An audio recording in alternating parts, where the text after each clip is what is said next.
41, 42, 43, 44,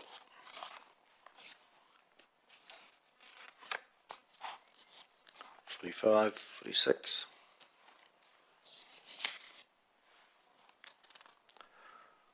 47, 48. Caroline. I'm looking at the public conveniences. The reason for variances is council's received 184 unbudgeted TIF funding. How come that was unbudgeted? Did we not apply for TIF funding? So do we put it in as unbudgeted and then we deal with the? I just wonder how that works. Leanne. Through the chair, this is essentially our better off funding where we're not. It was never budgeted. That was the whole point of it. We wouldn't have got the funding had we had it in any annual plan or long-term plan.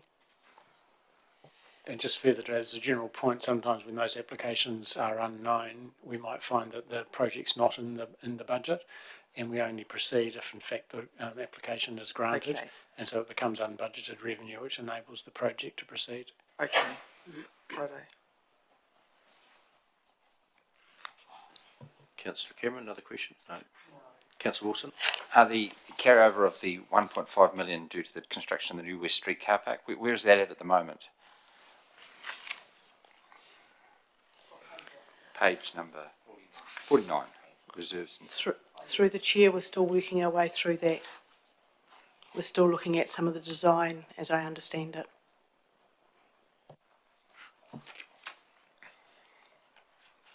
Councillor Cameron. A little bit off topic, but on topic. The lease is, the clock is ticking on the lease though, isn't it? The 10-year count, is that correct? For the West Street car park Yes. lease with Kiwi Rail, we've entered that lease. So we've entered that lease and we're still working on the design. Correct. Yeah. You may recall previous, I think we had a conversation with council last year that Kiwi Rail had looked to vary the, I guess, the terms of the lease, Yeah. which we were very concerned about, and we've managed to get them to now recommit to the original lease. Oh, good. I don't think we and so that got turned around, I think, in December, maybe, and now we're just finalising the consent application, which needs to go from our property team through to our regulatory team. So when did we initiate this lease? Can you please remind me? Through the chair, I don't think the countdown, and I'll confirm this, but I don't believe the countdown starts until we've got the consent. I'm not sure that's correct. The consent was on us, but we'll confirm the date that we committed to the lease. Remember, the first 10 years is gratis. That's right, but I mean, if we're wasting 3 or 4 or 5 of those 10 years consenting and building and designing, we're getting closer to the period of time that is not gratis, and probably the case for going ahead is reduced. Time is of the essence. Yeah, thanks, Mr. Mayor. Very Yes, succinct. indeed. And it is not certain the outcome of the consent process. So that's a point we made at the start as well. Page 50. 51. 52. 53. Let's look at page 53, and under Water Zone Committee, income of 100 full year forecast 132,000, but the expenditure is 382,000.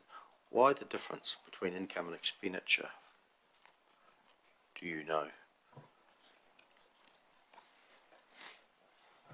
Off the top of my head, no, I don't. It would suggest that there's some form of reserve funding or some other type of methodology, but I'd need to look into that. It is a 50-50 shared fund with Environment Canterbury, but even 50-50 is not, it still doesn't add. I'll come back We'll to you have a on look that at one. it, Okay, report back, thanks. Make note, Philippa. Thank you. Councillor Cameron. Operating expenses, page 55. we've got there a few that are non-permanent variances, but some of them like information systems, people and capability, customer services, why are they not flat? Like, why are there variances? Shouldn't they be constant costs? I wouldn't have thought there'd be peaks and troughs with this. Through the chair, no, because there's very few things that come through 112, 112, 112. So licences will come in different ways. There's different expenditure, and even our people we don't always have everybody exactly as we want them when we need them to be. Okay. Because there's a lot of, okay. I'll accept that. Okay, and may I ask another question, please? Yeah. Dividends and interest, the remaining balance relates to interest received. The ACL dividend received is 684 above the estimated budgeted dividend. We have regular updates with ACL. Do we not get an indication of what the dividend would be so we don't have these big lumpy sort of payments? Yes, we do attempt to forecast it as accurately as possible, but that's not to say that the reality of their trading year always matches completely a budget No. that we set 18 months before. So, But that's if you recall, ACL's trading 2 years ago was their best ever trading, Yes. and we perhaps conservatively didn't expect them to have their second best year the following year.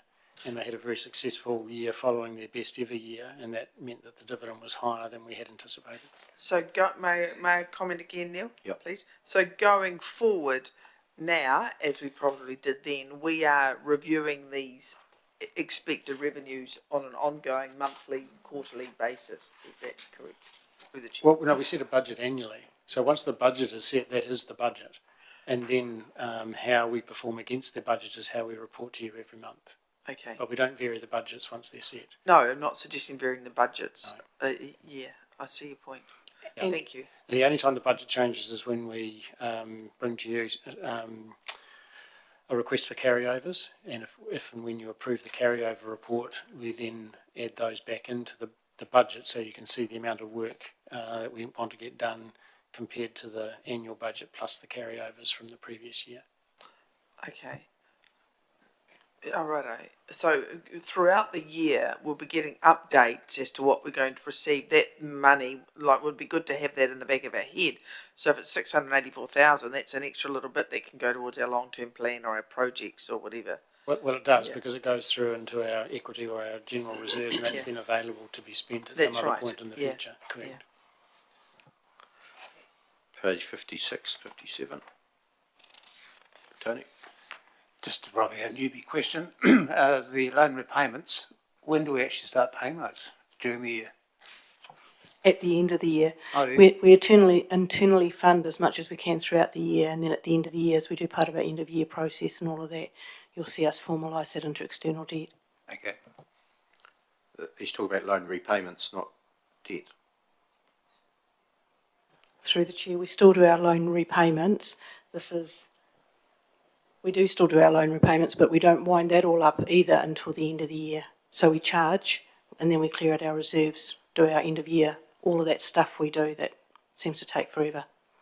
So in the annual report, we'll see a $7 million repayment of a loan in the annual report. Correct. So, thank you. 57, 58. 59, 60. Richard? I see we've got many loans here. What is the average rate? I was trying to work it out, but you'll know roughly off the top of your head what the average rate is we're paying on our loans. Not the average, our average weighted cost of debt off the top of my head, and we've got a paper coming to Audit and Risk, is about, I think it's gone up to 4.61%.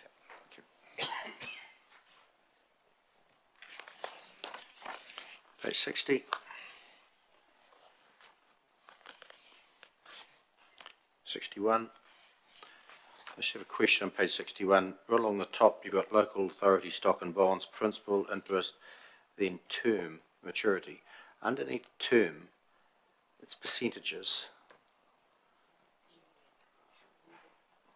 Should be years, I would think. Should be yield. Oh, yield. So just explain the difference between an interest and a yield.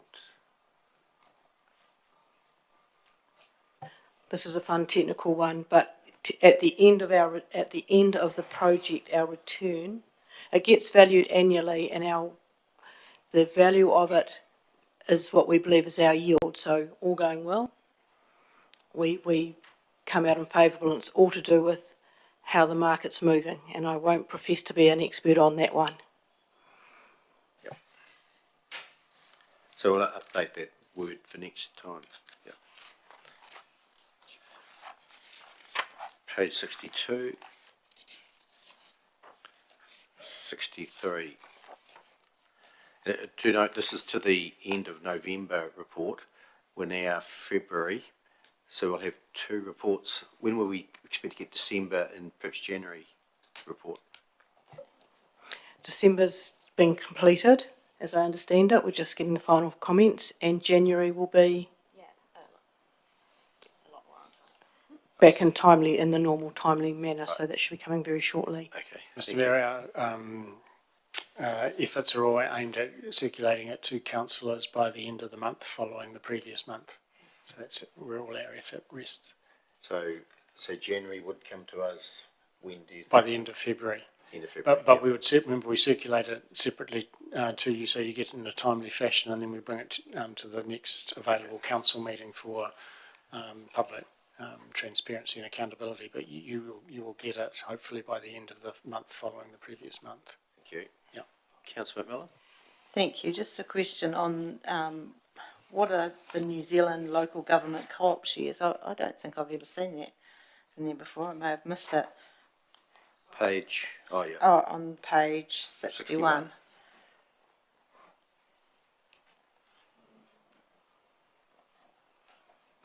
I'd come back to you on that one, actually. I can't recall that either. It hasn't featured in my radar that high. I'll come back. Councillor Cameron? Thank you. Bad debts.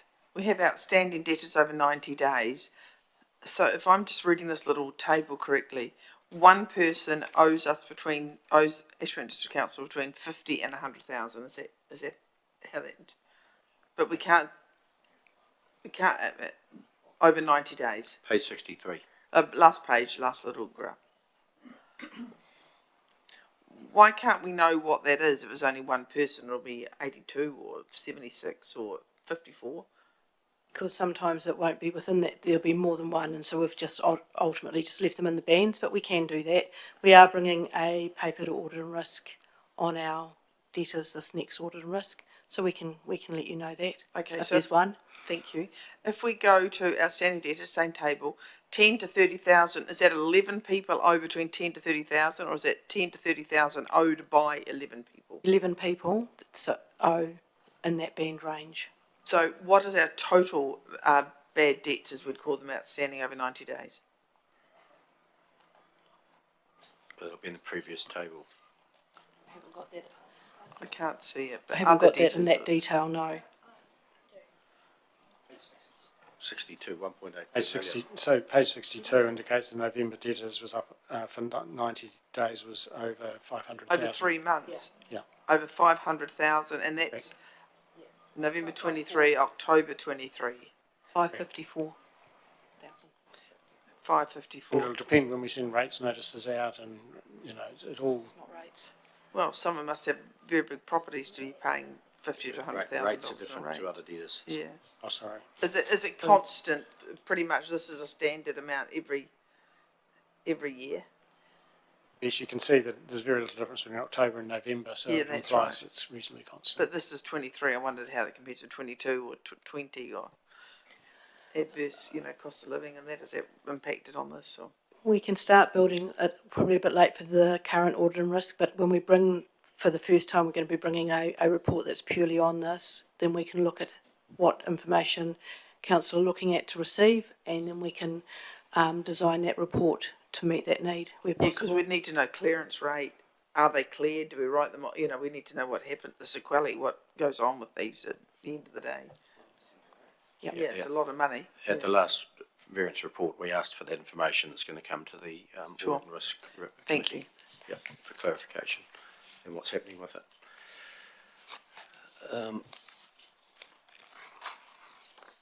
recommendation that we receive the November 23 financial variance report.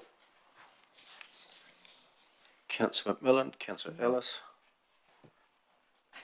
I'll put the motion. All in favour, please say aye. Thank you. Thank you. Next item is the Mayor's report, and it didn't quite make the agenda. Short weeks, long weeks. So, verbal report if you require anything, but there will be an update in the next council report. Lane.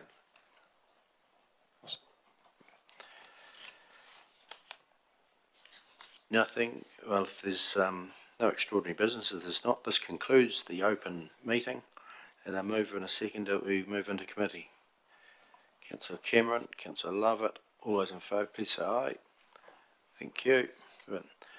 Thank you, Stuart. Thank you, Jono.